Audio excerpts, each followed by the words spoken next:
Bismillahirrahmanirrahim. Assalamualaikum warahmatullahi wabarakatuh.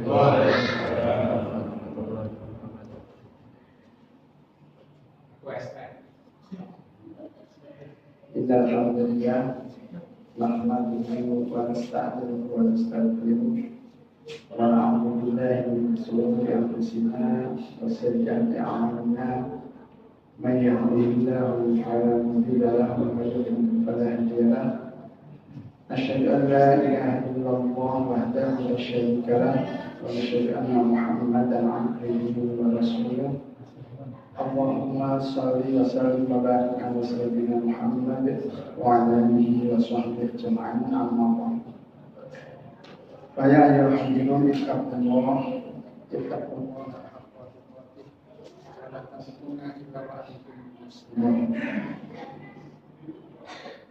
Bapak Ibu jamaah sholat maghrib,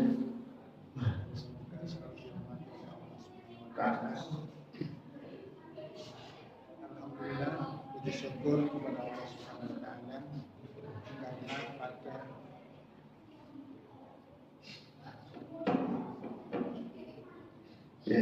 sama. Alhamdulillah, puji syukur kepada Allah Subhanahu wa taala karena sampai detik ini kita diberi nikmat oleh Allah Subhanahu wa taala, nikmat yang sangat banyak. Semoga dengan nikmat-nikmat yang diberikan itu kita bisa semakin meningkatkan takwaan kita kepada Allah dengan cara bersyukur kepada-Nya.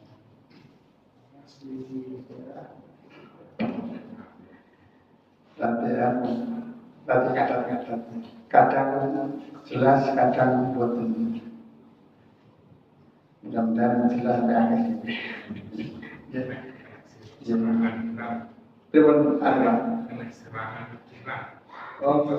yang pengaruh rudalipun Iran nyerang Israel. Ini peperangan yang membingungkan. Harus ngobrol kemana kita.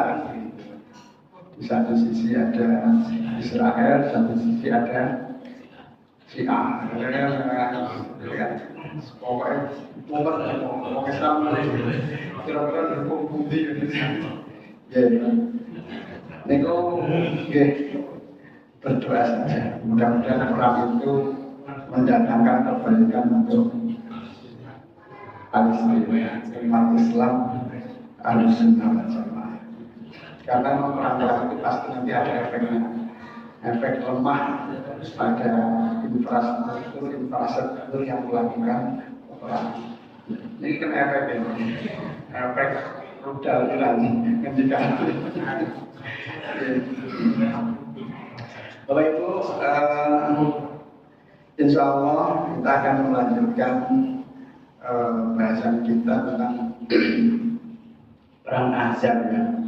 Perang Ahzab yang perang ini sebetulnya dari sisi kedahsyatan perang itu kalah dengan perang Badar dan perang karena jumlah korbannya juga minim. Jumlah korbannya minim. Sekalipun pasukan yang perang itu jumlahnya besar. Orang musyrik, orang kafir jumlahnya 10.000 atau 11.000, kaum muslimin jumlahnya 3.000. Jadi jumlah yang tidak berimbang. Nah, kita terakhir sudah sampai nomor intinya kan begini ya. Kaum muslimin semakin genting kondisinya karena Bani Quraidah sudah berkhianat, membatalkan perjanjian, terus kemudian orang-orang kafir Quraisy sudah mulai berani coba-coba masuk ke Taif, merangsek Taif, gitu. Kemarin sampai ada beberapa orang yang berhasil masuk, ada Ikrimah bin Abu Jahal, Amir bin Hud, dan 2 orang kafir yang berhasil masuk parit. Kemudian Amir bin Hud nantang perang tanding. Jadi nantang siapa yang berani. Ini perang tanding.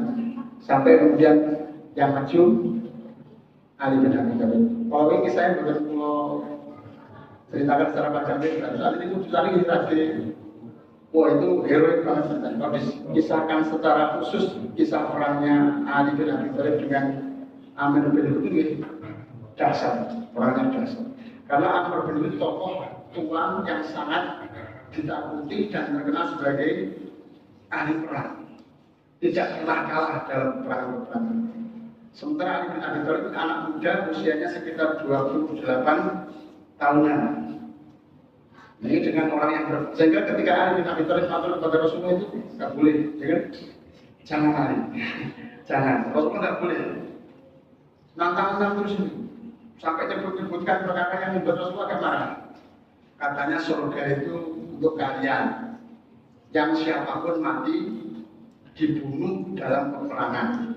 Berarti orang yang syahid di jalan Allah itu pasti surga. Mana buktinya kok gak ada yang berani masuk surga? Jadi kalimatnya itu menghina banget. Sehingga Rasulullah itu terbakar, emosinya terbakar. Nah pada saat Amr bin Hud mengeluarkan kalimat itu, Ali bin Abi Thalib maju lagi. Ya Rasulullah panas ini. Biar hapus saja nafasnya. Rasulullah ini iman-iman. Kenapa? Karena Ali bin Abi Thalib masih menantunya, kemudian ini juga sepupunya putranya Ali bin putranya. Jadi gini, sebagai orang tua menantu saudaranya ini nyeman-nyeman. Ya justru saya belum masih mata mesti ini. Itu disebutkan di dalam sirah itu begitu. Rasulullah menimbang-nimbang, ini Ali bin Abi Thalib, para kerabatku yang terdekat yang menjadi menantuku, dan kemudian dia menjadi orang yang beriman pertama setelah istrinya Bunda Khadijah. Ini yang tersisa, maka dia iman-iman. Tapi begitu Amr bin Hud mengucapkan kalimat Rasulullah, berangkatlah Ali, kemudian diberi doa oleh Rasulullah, kemudian pedangnya Rasulullah diberikan. Ya, pedangnya Rasulullah? Fakor, ya. Itu pedangnya Rasulullah. Jadi Dul Fakor namanya. Itu pedangnya Rasulullah diberikan kepada Ali. Pakai pedangku. Kemudian didoakan oleh Rasulullah. Kemudian setelah itu setelah Ali pakai baju perang, disorbani dengan sorbannya Rasulullah. Sorbani. Itu tambah mantap. Itu untuk ijazah sah langgar ini. Itu Rasulullah kemudian sudah berjalan Ali, semoga Allah memberkati. Kemudian setelah berangkat, Rasulullah berdoa kepada Allah. Berdoa untuk kemenangan Ali. Jadi Ali itu menang antara doanya Rasulullah dan kekuatannya Ali bin Abi Thalib. Sampai ketika kabar kematiannya Amr bin Hud itu diberitakan kepada akhirnya kalau ya, sampai ketika kabar kematiannya Amr bin Hud itu diberitakan kepada saudara perempuannya yang ada di Mekah. Itu saudara perempuan yang mengatakan, sungguh itulah yang diimpi-impikan oleh Amr bin Hud kematiannya. Dia ingin mati di tangan orang yang mulia yang setara dengannya, dan dia mati di tangan Ali bin Abi Thalib, seorang pemuda dari golongan yang mulia, dan dia terkenal orang yang ahli perang. Maka ini kematian yang mulia menurut ukuran orang-orang Arab pada saat itu. Jadi mati di tangan orang yang mulia itu yang diidam-idamkan oleh Amr bin Hud. Maka dia mati sesuai dengan apa yang diinginkan. Ini kata saudara perempuannya ketika dikabarkan Amr bin Hud itu mati, terus matinya itu melawan siapa? Melawan Ali bin Abi Thalib. Ali bin Abi Thalib bin Abdul Muthalib bin Hasim bin Abdi Manaf. Seorang laki-laki mulia dari kalangan mulia. Maka ini kematian yang terhormat, bukan kematian yang sia-sia menurut pandangan orang-orang kafir pada saat itu. Ini sampai seperti itu. Kemudian setelah Amr bin mati kan bingung ini. tokohku kalah, balik itu kan. Yang tadi sudah berarti nyebrang itu balik semua, balik termasuk Ikrimah bin Abi Jahal itu balik juga ketakutan, ketakutan karena aku belum tokohnya mati. Ikrimah juga lari, hujan panas sampai yang kita ceritakan kemarin itu, kemudian yang dua orang itu tidak bisa lepas dari lemparan batunya kaum muslimin sampai kemudian mereka kesakitan dan mereka mengatakan bukan kematian seperti ini yang kami harapkan. Maksudnya ojo dibayangi paten lagi bisa. Maka turunlah sahabat kemudian membawa pedang dan membunuh dua orang tersebut. Setelah itu ciut lagi nyarinya. Wah ternyata kaum muslimin masih kuat. Ini strategi perangnya luar biasa Rasul. Maka ketika melihat kekuatan kaum muslimin yang seperti ini, kemudian mereka berusaha mencari celah, ya. Dan Rasulullah ketika menghadapi orang-orang ini, Rasulullah selalu mengutus para sahabat untuk berkeliling sepanjang parit untuk mengucapkan takbir dengan suara keras. Di beberapa sahabat diperintahkan Rasulullah untuk keliling sepanjang parit dan setiap malam mengucapkan takbir dengan suara keras. Padahal mereka lapar, lelah, jarang tidur. Ketika mereka diperintahkan takbir, keliling Pak. Itu kerja mereka keliling mengucapkan takbir. Tujuannya apa? Untuk mengesankan kepada musuh-musuhnya bahwa kaum muslimin kuat dan jumlahnya tidak sedikit. Suara takbir itu kalau diucapkan banyak orang kan semakin santer. Nah, ini strategi Rasulullah SAW untuk menggentarkan musuh-musuhnya. Hampir mirip dengan perang apa yang kemarin yang dulu ini, perang Badar ya. Ketika Rasulullah memerintahkan untuk menancapkan oncor-oncor itu, nah itu kan mirip-mirip.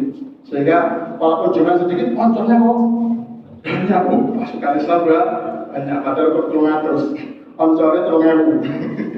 Jadi kan gue ini, oncornya 3.000, asal musuh 3.000. Jadi ini strategi perangnya Nabi Muhammad Sallallahu Alaihi Wasallam. Nah, sampai pada akhirnya memang Rasul mengetahui pengkhianatan Bani Quraidah itu, gitu. Pengkhianatan Bani Quraidah, kemudian Rasulullah menawarkan kepada suku Quraisy untuk berdamai. Sudah kamu gak saya ikut perang, nanti kita beri iming-iming, tapi mereka tetap kemudian mereka ditolak oleh sahabat Sa'ad bin Mu'adz dan Sa'ad bin Abi Waqqas. Sa'ad bin Mu'adz dan Sa'ad bin Abi Waqqas, dua orang Sa'ad yang merupakan tokoh besar di Madinah. Mereka menolak untuk berdamai. Jangan sampai mereka mendapatkan buah-buahan dengan cara itu, karena dulu nggak beli. Kalau sekarang kita iman, nggak ada cara untuk mendapatkannya kecuali dengan pedang. Maksudnya nggak usah damai terus perang. Jadi sahabat itu siap perang. Sahabat siapa? Bapak Ibu, terus kemudian ini menambah semangat Rasulullah. Rasulullah bisa mengukur, ternyata sahabat-sahabat soleh, sekalipun mereka dalam kondisi yang seperti itu, makan jarang, terus kemudian jarang tidur, jarang istirahat, mereka ternyata kuat di dalam perkara semangat. Dan ini kekuatan yang luar biasa. Jadi tekad, niat, hati yang kuat itu menjadi umat orang-orang yang beriman. Sampai kemudian suasana semakin lama, semakin dulur-dulur, ya. Kemudian kaum kafir Quraisy juga semakin kendor semangatnya.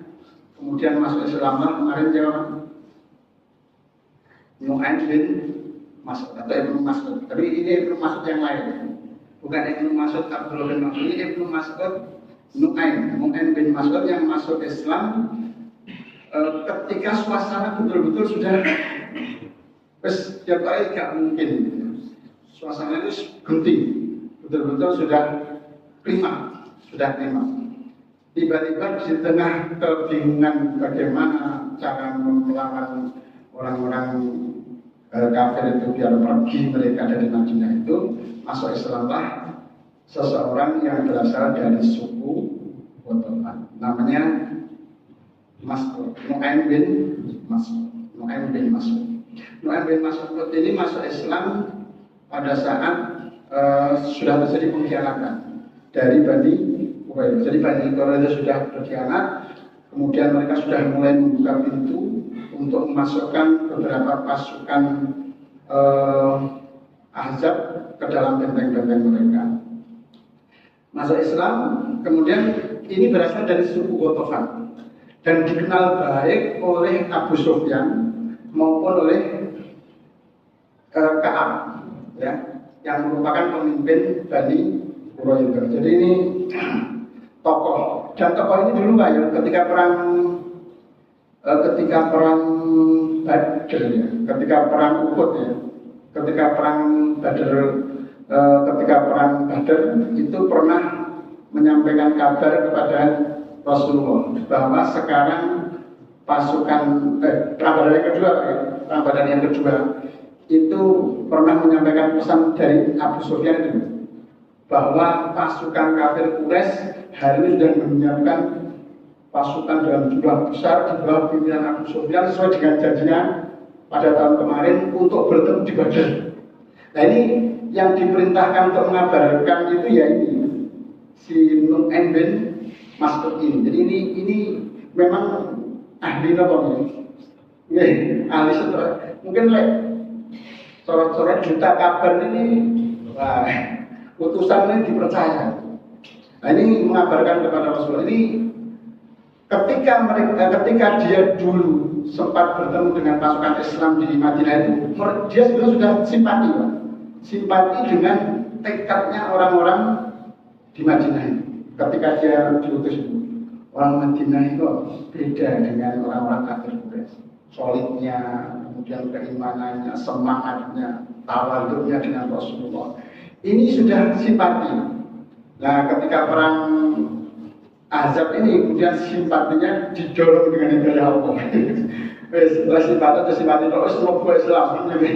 Maka kemudian Mas'ud ini atau Nu'aim bin Mas'ud ini kemudian masuk Islam dan kemudian menghadap kepada Rasulullah SAW dan menyatakan keimanannya. Rasulullah senangnya bukan main.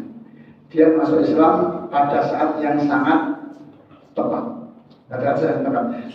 Terus kemudian dia minta izin, ya Rasulullah, izinkan saya untuk melakukan apa yang bermanfaat untuk perang ini. Maka kemudian Rasulullah diizinkan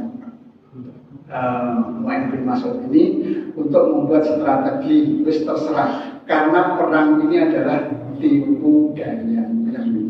Maka lakukanlah apa yang bisa kau lakukan. Maka kemudian Nu'aim mendatangi Bani Quraidah, kemudian mengatakan kepada kepala sukunya Ka'ab bahwa kamu jangan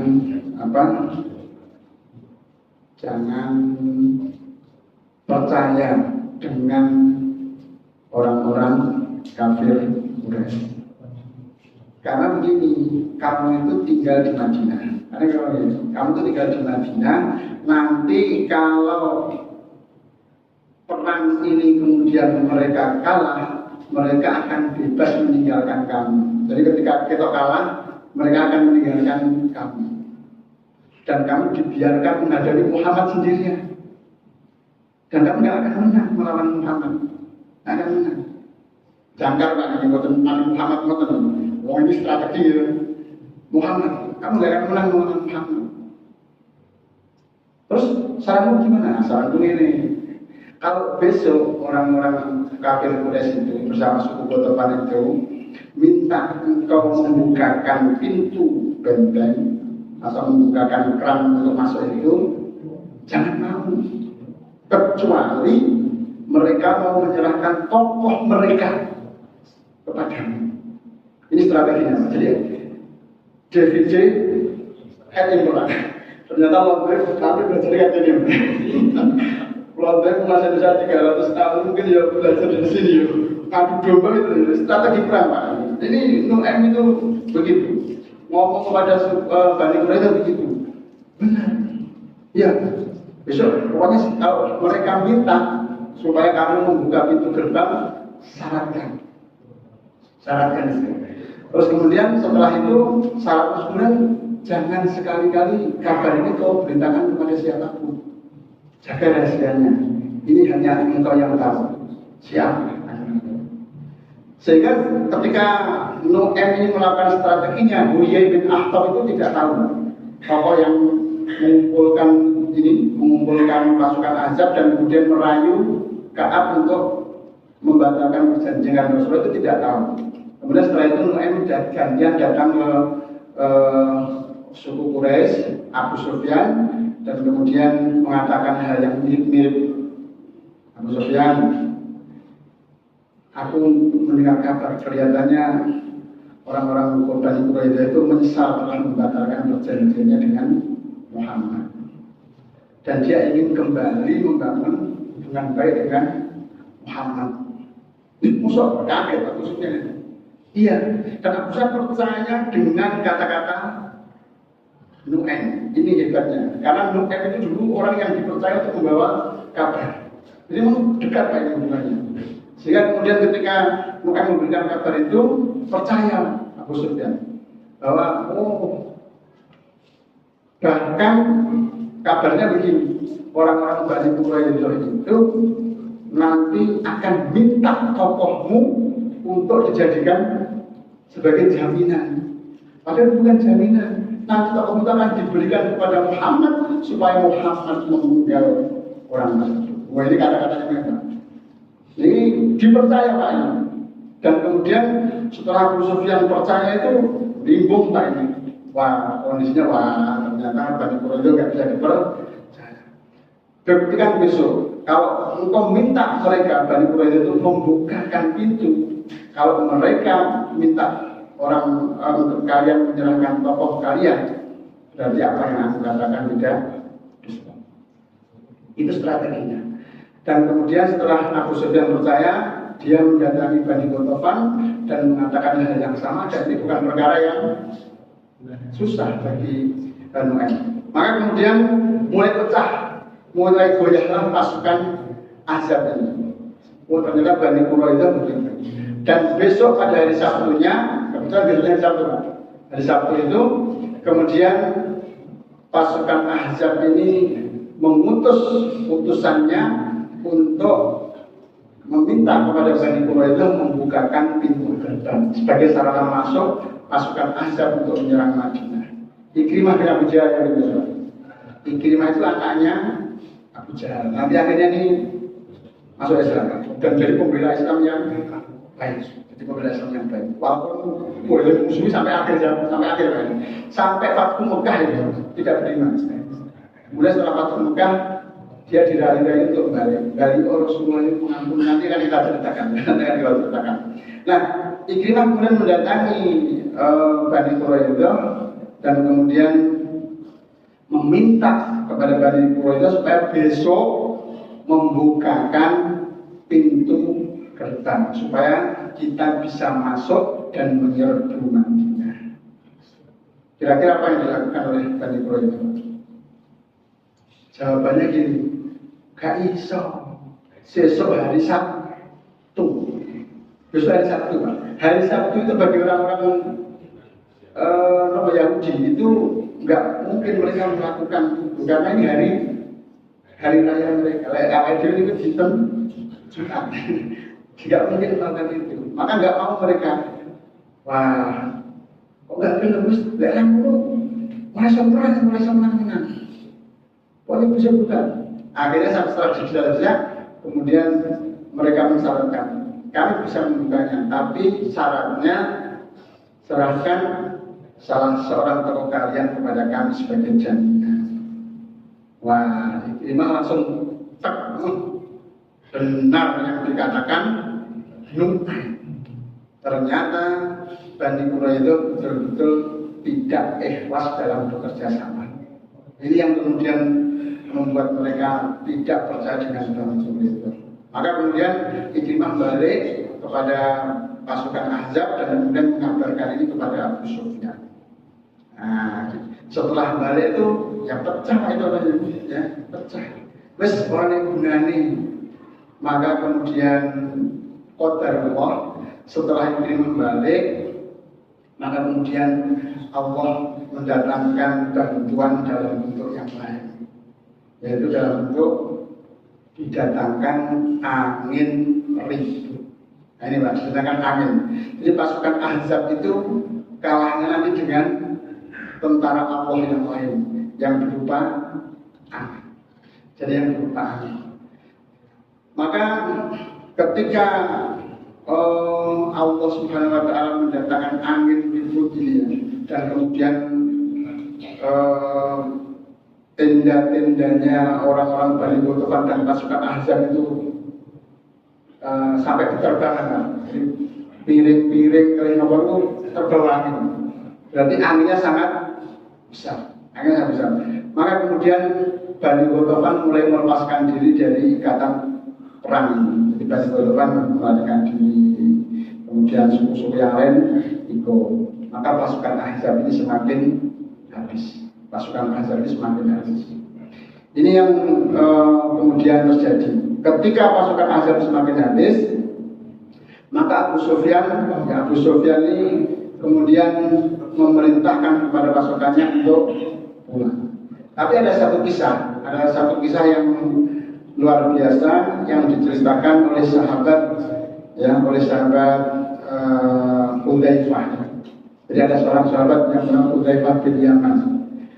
Jadi setelah Allah Subhanahu wa Ta'ala mendatangkan angin yang ribut yang luar biasa, dan angin ini pada musim dingin, Pak. Musim dingin, yang pernah ke Mekah mungkin merasakan bagaimana dinginnya Mekah ketika musim dingin. Dingin banget katanya, Pak. Dingin banget. Sangat dingin, angin kencang, gitu. Itu Rasulullah SAW sampai mengatakan kepada sahabat ketika itu, coba sekarang lihat kondisi pasukan Ahzab malam ini. Menyuruh sahabat, Pak. Sahabat itu disuruh oleh Rasulullah untuk mendatangi pasukan Ahzab, kemudian mencari info apa yang sekarang terjadi di pasukan Ahzab. Terus sampai Rasulullah mengatakan itu 3 kali dan ternyata tidak ada sahabat yang bangkit untuk melaksanakan tugas itu. Ini Rasulullah Pak. Siapa yang mau berangkat? Enggak mau, Pak. Sampai kemudian Rasulullah itu menambahkan pengumuman, siapa yang mau berangkat untuk melihat kondisi pasukan Ahzab, maka dia akan menjadi sahabatku di surga. Boten-boten sing budal. Iku boten-boten sing budal. Boten-boten sing budal. Kenapa? Karena saking kondisinya waktu itu betul-betul mencekam. Angin ribut, di sana itu pasukan perang musuh ya. Lah kok oleh Rasulullah didhawuhi mendatangi pasukan musuh untuk meneliti keadaannya. Niku boten-boten sing budal. Padahal Rasulullah ngendikan siapa yang berangkat nanti akan menjadi teman atau sahabat itu di surga. Kurang ngomong ini. Janjinya gitu, kayak kelasnya sahabat, boten-boten sing budal. Jadi kalau saat ini diiringi surga ini, kan budal itu. Siapa yang melakukan sholat subuh berjamaah seolah-olah sholat sepanjang malam. Seolah-olah. Ya kan ngerti ini, seolah-olah. Terus siapa yang sholat 2 rakaat sebelum subuh, maka dia akan mendapatkan pahala sebagaimana pahala haji dan umroh sempurna. Ini Pak. Itu sahabat ketika kondisinya seperti itu ternyata buatan wonten yang muda. Padahal jelas itu janjinya Rasulullah. Padahal mereka wonten sahabat Ali, sahabat Abu Bakar, sahabat Umar. Wonten sing kula ya Rasulullah wonten. Saking memang kondisinya menakutkan gitu Pak. Kemudian karena tidak ada yang berangkat, akhirnya Rasulullah SAW menunjuk, boleh Pak, berdiri, laksanakan tugas ini. Siap ya Rasulullah. Sudah ditunjuk Pak. Ketika ditunjuk oleh Rasulullah, maka sahabat ini tidak bisa menolak. Sekalipun kondisinya kalau semacam ini. Dan terus dengan yang digawi kaum tua takwil yang ngotot kita ini. Dawi nopo mawon tidak ngejibrah enggak. Sudah, lalu ditawi kedua. Dan ini kemudian sahabat Hudzaifah bin Yaman ini berangkat sesuai dengan perintahnya Rasulullah SAW. Kemudian Rasulullah berpesan, andai kata engkau sampai di sana, jangan engkau lakukan apapun. Tugasmu hanya memata-matai, tidak lebih, tidak boleh melakukan lebih dari itu. Walaupun ada kesempatan membunuh, tidak boleh membunuh. Masya Allah, Rasulullah dalam kondisi perang, kados ngoten, sahabat ini diperintahkan menerjang badai di tengah musuh, tapi pesannya jangan lakukan apapun kecuali hanya memata-matai. Kita bahas lagi. Tapi karena Rasulullah perintah seperti itu, sahabat ini berangkat. Kemudian ketika berangkat, beliau menyaksikan pasukan Ahzab sudah kocar-kacir. Kemudian dia mendengar Abu Sufyan. Ya, Abu Sufyan itu mengumpulkan orang-orang di lapangan, maka dia masuk ke dalamnya. Jadi sahabat ini ikut kumpul, Pak. Halakuan kali ini pasukan Ahzab ini kumpul. Terus pastikan orang yang berada di sebelahmu itu kamu kenali. Abu Sufyan bertanya, pastikan kamu mengenali orang di sebelahmu. Maka kemudian sahabat ini cerdik, Pak. Begitu ada perintah itu, langsung dia tanya, kamu siapa?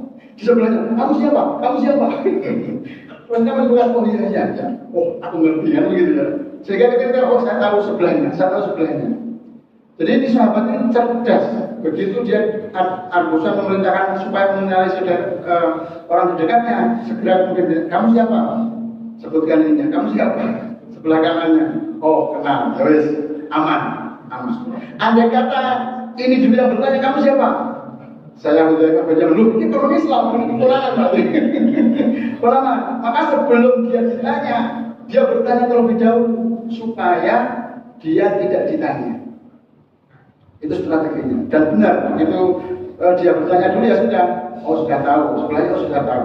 Maka dia tidak ditanya, kamu siapa? Ya, kamu siapa? Nah, ini maka kemudian Abu Sufyan memerintahkan kepada pasukan Ahzab untuk berkumpul. Kita sudah mendengar kabar pengkhianatan orang-orang Bani Quraidah, dan Ikrimah sudah melihat orang-orang Ghatafan mulai meninggalkan peperangan. Sudah tidak ada gunanya lagi kita di sini. Ini kata-kata Abu Sufyan. Sudah tidak ada gunanya lagi kita di sini. Maka malam ini mari kita bubar. Ikut malam itu, menjelang fajar. Jadi menjelang fajar. Maka ini kemudian Abu Sufyan segera naik kudanya dan naik untanya, kemudian dia segera memacu untanya. Tapi ternyata untanya itu masih tertambat sehingga tidak bisa berjalan. Perkara tidak bisa berjalan. Maka ketika Abu Sufyan naik ke atas untanya ini, Ikrimah bin Abi Jahal itu mengatakan kepada Abu Sufyan, Abu Sufyan, memalukan sekali tindakan ini. Engkau pemimpin. Masa pemimpin terus meninggalkan anak buahnya? Ini kata-kata Ikrimah. Ini menunjukkan bagaimana Ikrimah itu sejak jahiliyah memang luar biasa. Gimana sih? Apa nih? Memerintahkan kepada kita itu duduk lagi, dan kemudian oleh Ikrimah kita harus berada di barisan paling belakang. Biarkan semuanya pergi, kita yang paling belakang. Mantap tak ini? Ini hebatnya Ikrimah. Nah, ketika saat itu Pak, Hudzaifah bin Yaman mengatakan, ketika itu aku melihat kesempatan untuk membunuh tokoh-tokoh ini Pak, terutama Abu Sufyan. Andai kata aku mau, tokoh ini bisa aku bunuh semuanya. Andai kata mau. Tetapi aku teringat pesan Rasulullah SAW supaya tidak melakukan apapun kecuali hanya memata-matai. Masya Allah. Ini Pak. Masya Allah, ini luar biasa ya. Jadi sahabat ini ada kesempatan melihat Abu Sufyan yang naik kuda itu kayak cara-caranya sahabat ini menggambarkan saya tinggal mengangkat anak panah kemudian melepaskannya, Abu Sufyan menjamin mati. Jamin mati. Karena Hudzaifah bin Yaman ini termasuk tokoh ahli panah di dalam peperangan Islam. Jadi ini tokoh ahli panah. Tetapi sahabat ini tidak melakukan itu karena masih ingat sabda Nabi besar Muhammad Sallallahu Alaihi Wasallam. Maka kemudian setelah pasti kondisinya, sahabat ini kembali kepada Rasulullah dan mengabarkan kepada Rasulullah SAW bahwa pasukan Ahzab pun bubar, pasukan koalisi pun bubar, karena koalisinya tidak sukses. Pasukan koalisi kalah kalau dulu. Pasukan koalisi sebenarnya begitu, Pak. Artinya mereka itu berarti bersatu, tapi sebenarnya hati mereka itu tidak bersatu. Hati mereka tidak bersatu. Sampai hari ini mungkin begitu sih, sampai hari ini. Nah, kemudian ketika itu Rasulullah SAW kemudian mengatakan, mulai hari ini mereka tidak akan lagi menyerang kita. Jadi al-an nahzuhum wala yahzunana. Karena berkata Rasulullah begitu. Mulai hari ini kita yang akan menyerang mereka dan mereka tidak akan lagi menyerang kita. Itu kata-kata Rasulullah. Jadi Rasulullah menghentikan itu sekaligus sebagai apa ya? Nubuah, sebagai berita kenabian bahwa setelah ini orang Quraisy tidak mungkin lagi menyerang Madinah. Ini yang buat Nabi belum sakit dengan itu. Jangan lapor sebagai pemimpin saya baca-baca lagi. Terus jamin mulai hari ini Amerika tidak akan menyerang kita lagi. Oh, tidak berani jamin. Tapi Rasulullah sebagai Nabi mengabarkan kepada kaum muslimin, sekarang kita yang akan menyerbu mereka dan mereka tidak akan pernah lagi menyerbu kita. Ini kata-kata Rasulullah. Dan ini betul-betul terbukti. Karena setelah peristiwa Ahzab ini, pasukan kafir Quraisy betul-betul tidak melakukan apapun. Bahkan ketika penaklukan Mekah itu, ketika Rasulullah membawa 12.000 orang untuk menaklukkan Mekah itu tidak ada peperangan, Pak. Sebenarnya pun angkat-angkat. Tapi ya Rasulullah, wis terserah jenengan ya Muhammad, wis apa kabar Mahmud. Wah niku Rasulullah kejam ya, bunuh semua laki-laki ini habis nih. Tapi Rasulullah betul. Ini sekaligus nubuah, artinya berita nubuah bahwa setelah ini orang-orang kafir Quraisy tidak akan lagi menyerang Madinah. PR kita sekarang, mari kita lihat siapa yang bersama pasukan Ahzab. Itu Pak. Bani Qatafan siji serang. Bani Lian serang. Biar mereka tahu siapa kita. Terakhir Bani Quraidah. Ini nanti yang akan kita serang. Begitu. Jadi kemudian Rasulullah berhitung. Setelah pasukan Ahzab ini betul-betul pulang, maka Rasulullah kemudian menghitung siapa ini di antara pasukan-pasukan sekutu ini yang kira-kira paling mudah untuk ditaklukkan dan kemudian bisa menambah wibawa pemerintahan Islam. Itu yang dilakukan oleh. Maka setelah pasti pasukan ini perang, kemudian Rasulullah SAW menyuruh para sahabat untuk balik ke Madinah, balik ke anak-anak dan para istri. Kita kali balik cepat betul. Aki-aki. Mas berang-berang dino ora ketemu istri yo. Ale balik itu orang anggo perintah dua kali langsung geruduk entek lali. Geruduk entek. Sampai kemudian Rasulullah menyuruh Ali bin Abi Thalib untuk memanggil lagi, jangan buru-buru. Aki-aki itu. Pasukan sudah balik lagi. Dipanggil Pak, enggak ada yang balik. Enggak ada yang balik. Jadi Ali bin Abi Thalib itu menyuruh sahabat itu supaya balik lagi. Rasulullah menyuruh kalian kembali. Jangan balik semuanya. Bisa ada PR gitu. Tapi di sahabat itu juga ada yang dengar, semuanya balik. Bahkan kemudian para sahabat sudah masuk rumahnya dan sahabat Ali ini berteriak-teriak di depan pintu-pintu rumahnya Bani Najjar itu supaya mereka kembali. Balik, Rasulullah itu balik dulu. Gak ada satu orang pun yang balik. Semuanya berdiam di dalam rumah. Ingatan ini itu Rasulullah marah benar. Ya Allah, perintahku balik malah dilawan. Maka Ali bin Abi Thalib kemudian kembali lagi menghadap Rasulullah. Ya Rasulullah, nyapa nih.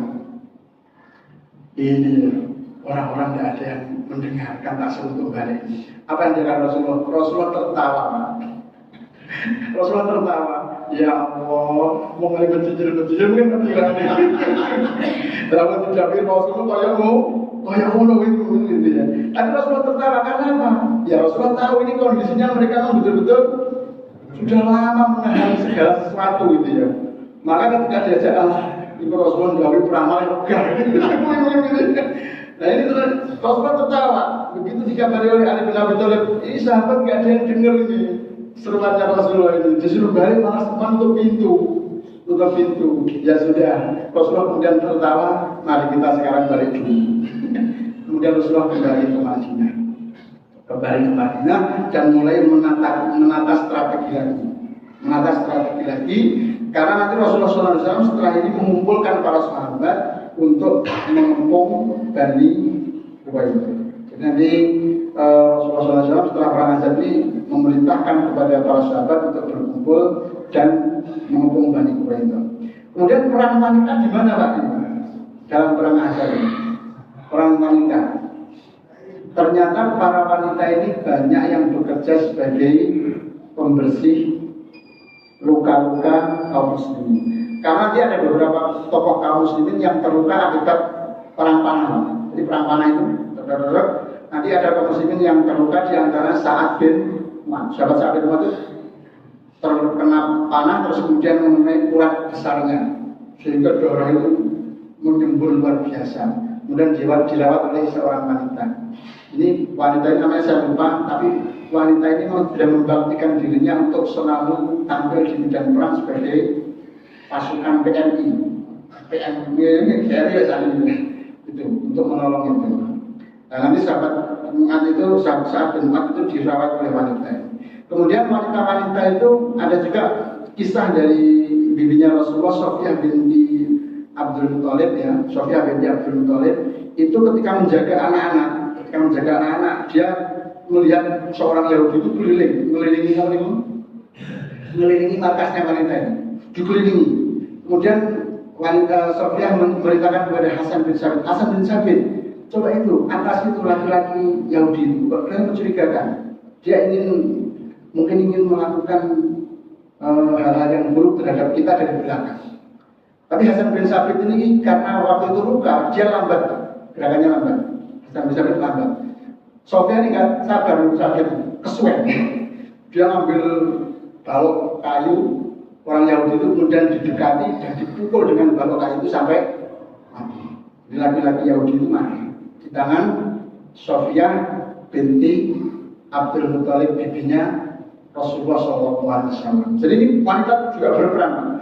Butuh wanita tangguh dalam peperangan. Dan wanita tidak tangguh di mana? Dalam kondisi perang. Di sekeliling Yahudi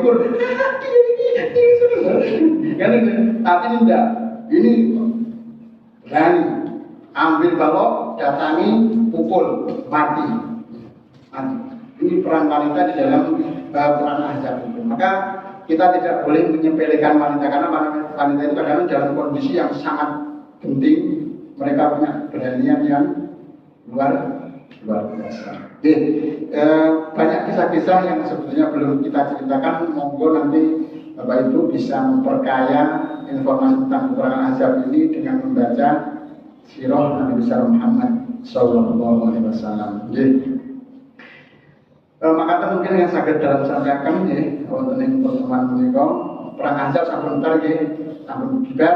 Nanti kita lanjutkan pada pertemuan berikutnya. Perang terus bunyi perang terus, perang Rasulullah SAW dan kaum muslimin dengan Bani Yahudi, Bani Quraidah. Nanti akan kita jelaskan insyaallah pada pertemuan berikutnya. Hikmah-hikmahnya juga akan kita sebutkan pada pertemuan berikutnya. Makaten ingkang saged kita kaji saya kula melewati hal-hal yang kurang berkenan, salah penyebutan nama dan lain sebagainya, mohon maaf yang sebesar-besarnya dan mohon dikoreksi pada pertemuan-pertemuan selanjutnya. Monggo kita akhirkan di wasalhamdulillah. Alhamdulillahirabbil alamin. Subhanakallahumma wa bihamdika asyhadu an la ilaha illa anta astaghfiruka wa atubu ilaik. Assalamualaikum warahmatullahi wabarakatuh.